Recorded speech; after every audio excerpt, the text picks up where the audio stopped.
Hello, Bellshire Eagle teachers and staff. It is time for our October PLT meeting. Our October meeting was scheduled for October the 2nd. Our first meeting was scheduled for October the 2nd. However, the district has made this day a planning day for teachers. And in accordance with the district, I wanted to make sure that I did not take away from your planning, but I did want to make sure that you had some food for thought while you are planning. So we will not meet on October the 2nd, but I did want to inform you about PLT and just what will happen for the month of October for PLT. Now, as you know, our K-2 students will return to school on October the 13th. And October the 14th, they will also have half-day classes. So there will be no PLT on October 13th and 14th. October the 15th and 16th, we need our students to log into interventions to complete assignments or to complete auto placement. We are about 30% as far as Lexia Core 5, we have about 30% of our students that have completed the auto placement, and that is just a small number of students. In order to really see the data and be able to use the data, we really need our students to go ahead and get on Lexia Core 5. And for that, we're going to take the first couple of weeks of PLT to go ahead and make sure our students are using Lexia Core 5 and iReady. Our 3rd and 4th grade students won't return to school until October the 20th. And at that time, they'll take those first 2 days to get on Lexia Core 5 and iReady during PLT. October the 21st, that following week, we will introduce the kids to their PLT schedule in tiers based off of the information that they produce in Lexia Core 5 and iReady. So at that time, October the 21st and October the 22nd, our 3rd and 4th grade students will complete assignments and complete auto placement. Our K-2 students will begin their first intervention lessons in small group, or they'll go ahead and complete lessons on Lexia Core 5. October the 23rd through 30th, all students will complete intervention lessons according to their placement on iReady and Lexia Core 5. So we'll be looking at data on the 16th, October the 16th, which is actually our next PLT meeting, and we will be looking at data. Now, our PLT will consist of doing iReady and Lexia Core 5 throughout the week. So in order to do that, we will have a rotation schedule where we'll have a week A and a week B. So on week A, we will do ELA 3 days and math 2 days.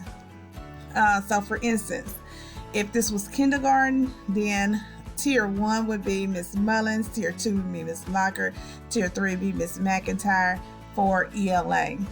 And on week B, it would be math for 3 days, and Tier 1 would be Miss Mullins, and Tier 2 would be Miss Locker, Tier 3 would be Miss McIntyre, but we would do math for 3 days on week B, and ELA for 2 days on week B. We will also have our related arts teachers and Ms. Wallace in this rotation, and they will help with lowering the number of students in a certain tier that have a high number of students. All right, so let's look at just how we will use additional staff. So if you look at this schedule, on Monday, Ms. Locker will be in the rotation and Ms. Lawrence will be in the rotation for kindergarten, 1st, 2nd, 3rd, and 4th. And we'll also have an EL pull out during PLT. So Ms. Codina will pull her students out of the classroom and take them to her room. On Tuesday, Ms. Wallace, Ms. Matthews, and Ms. Lockert will all be additional support. As you can see, it says Ms. Lockert is online on Tuesday, so she will be doing online virtual PLT. Then on Wednesday, we have Ms. Wallace, Ms. Sixfried, and Ms. Lockert that will be the additional support. And then on Thursday, you have Wallace, Lawrence, and Lockert. for additional support. And on Thursday, Ms. Locker will be our online virtual PLT teacher. And then on Friday, we have Ms. Matthews and Ms. Lockhart and an EL pull out as well. So you can see that EL will pull out for PLT for kindergarten, also for first and for second. Now, if you look at third, there's no pull out for EL for third. No pull out for third. So let me take that off. Okay, and there will not be an EL pull out for fourth. There will not be an EL pull out for fourth. All right, let's look at our schedule. So October the 16th, our next PLT meeting during grade level planning. So that will be a grade level planning PLT meeting day. Okay, there's no school on the 12th, no PLT on the 13th and 14th, because that's half days. Then we have online assignments completed in homeroom class, complete Lexia Core 5 and iReady for the 15th and 16th. K through 2 students will complete intervention lessons on the 19th. On the 20th, our 3rd and 4th graders will come back and they will complete the intervention auto placement. On the 21st, 22nd, 23rd, then you will have a data chat in the classroom with our students. It'll be a data chat day where you go over data with them and our expectations for intervention time, and also give them their intervention level. All right, so then you may need to take the 22nd and 23rd to complete data chats with students while other kids are completing online lessons with Lexia Core and iReady. As you can see, the next week, so there's no MTSS or PLT meeting on the 23rd because we are every other week. And then on the 26th, we'll see that all students will complete intervention lessons with their tiered instructor. So this will be the first week that their instructor will either pull them out of class or will come to your class and do a small group lesson with them. By then, we should have enough information from iReady and Lexia Core 5 to pull small group lessons. And then for the rest of the month, the 26th, 27th, 28th, 29th, and 30th, we will complete small group lessons while other students are completing online lessons. Okay, you will also have grouping based on MAP scores that will also be completed for you. And you will receive this document, and you can just go to your grade level and your name and see how your students, their projection as far as tier 1, tier 2, and tier 3 based on their MAP scores. Now, so all grades will have their MAP scores already done for them as far as being in tiers. So let's talk about just what exactly is this data sheet that you'll be doing with your students. So now you'll see that we have an example data, student data chat sheet. And on here, we have the students' MAP score, iReady level, and their Lexia Core 5 level. So by the 16th, October the 16th, everyone will need to have their student data sheets filled out or working on them, because by October the 21st, you will be completing your data chats with students. And so this information, you will need to know this information. All right, so the MAP score, remember you can get that from the PLT October document. It'll have the students' MAP scores on there. The iReady level, you will just need to go to iReady and see exactly what they did on their diagnostic test and get their level. It will be their scale score, and then next to it, it will show what level they are, if they're kindergarten, first, second, third, fourth. Okay, Lexia Core 5 level, that is located also right next to the student's name and information. It'll show you what level they're on, if they're level 6, if they're level 1, pre-K, or so on.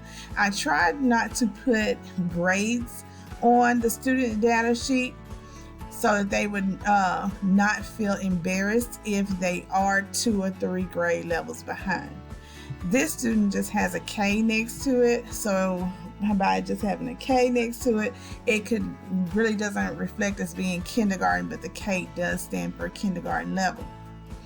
Now, in order to figure out what tier the students will be in, I know that based off of the MAP scores and the iReady score, that I need to put this student in a tier 2 math intervention.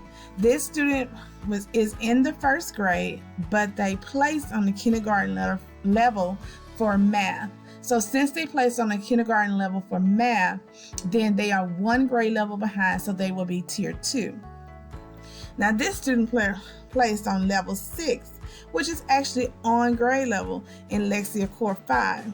Their reading score is a 154, which actually is about a tier 2 score. So based off of teacher recommendation, you would either put this student in tier 1 or in tier 2. It is going to be up to you as far as what do you think this student will need in reading. I put the student in tier 1 as an example. Their math intervention teacher, since Ms. Howell is a tier 2 teacher, this student would go to Ms. Howell. This student would go, because they're tier 1 for ELA, to Ms. Smith, because Ms. Smith is the tier 1 teacher. All right. The other thing that I need to know about the student is their strengths and improvements.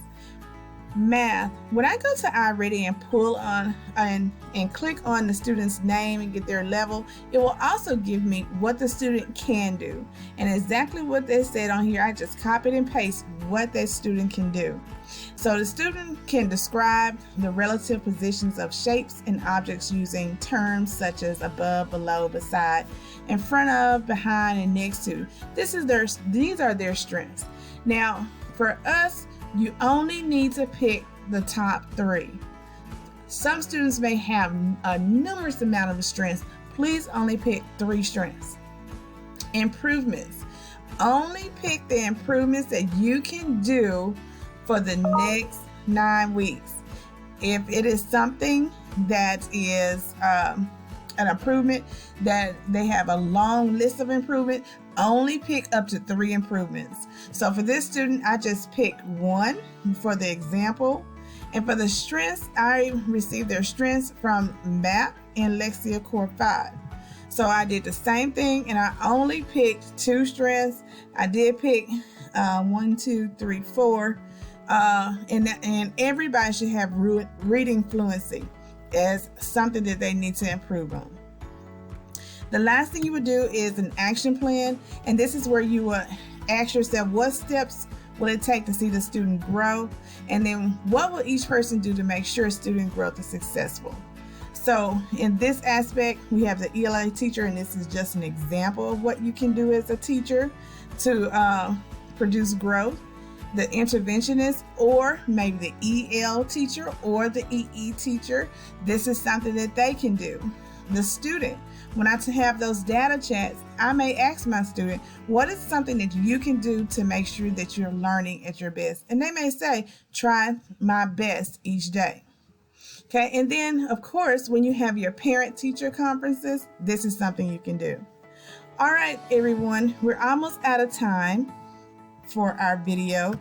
This is just a brief overview of what's going on. Of course, we'll have some more information on October the 12th, and then I'll see you again on October the 16th. Please, please, please work on your data. Get that data done. Please, no grade levels should have 0% on having data chats or having their data information. We want to have 100% participation with data. So let's make sure every grade level turns in their data. So please, when you plan, look at data. And I will see you on October the 12th. Have a marvelous fall break.